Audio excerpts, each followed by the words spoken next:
warahmatullahi wabarakatuh. Perkenalkan, nama saya Rida Nursifa Sangaji. Saya dari Prodi Farmasi Angkatan 2024, Fakultas Kedokteran. Jadi, dalam video ini saya akan menjelaskan sejarah terkait kedudukan dan fungsi bahasa Indonesia.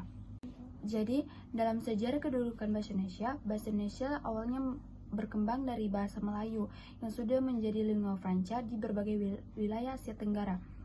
Jadi, bahasa Melayu digunakan untuk komunikasi antar suku bangsa yang memiliki bahasa yang berbeda-beda, terutama di kawasan pesisir, pelabuhan, dan pusat perdagangan. Ketika Indonesia masih berupa jajahan Belanda, bahasa Melayu digunakan sebagai alat komunikasi antara berbagai suku bangsa yang ada di wilayah Indonesia.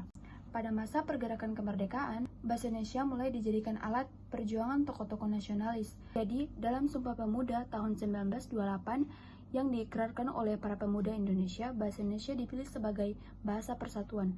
Bahasa Indonesia diakui bukan hanya sebagai bahasa komunikasi sehari-hari, tetapi juga sebagai identitas bangsa Indonesia yang ingin merdeka dari penjajahan.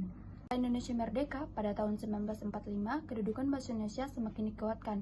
Dalam pembukaan Undang-Undang Dasar 1945, bahasa Indonesia secara tegas disebutkan sebagai bahasa negara. Kemudian dalam pasal 36 Undang-Undang Dasar 1945 diatur bahwa bahasa Indonesia adalah bahasa resmi negara yang digunakan dalam kehidupan kenegaraan, pemerintah, pendidikan, serta komunikasi publik. Kemudian ada juga fungsi bahasa Indonesia. Yang pertama yaitu fungsi sebagai alat komunikasi. Bahasa Indonesia digunakan oleh seluruh masyarakat Indonesia untuk berkomunikasi secara efektif, baik dalam konteks formal maupun informal. Dan yang kedua, fungsi sebagai alat pembelajaran dan pendidikan. Bahasa Indonesia menjadi bahasa pengantar dalam dunia pendidikan di seluruh Indonesia. Dan yang ketiga adalah fungsi sebagai alat pemerintahan hukum. Bahasa Indonesia digunakan dalam semua kegiatan pemerintahan, legislasi, dan peradilan. Fungsi bahasa Indonesia yang keempat yaitu fungsi sebagai simbol identitas nasional, di mana bahasa Indonesia menjadi simbol kebangsaan yang menyatukan keragaman suku, agama, dan budaya Indonesia. Dan yang kelima yaitu fungsi sosial dan budaya, di mana bahasa Indonesia juga berfungsi sebagai sarana untuk mengungkapkan nilai-nilai, budaya, dan tradisi bangsa. Melalui bahasa ini, karya sastra, seni, dan budaya Indonesia dapat dipelajari, dilestarikan, dan terusnya kepada generasi mendatang.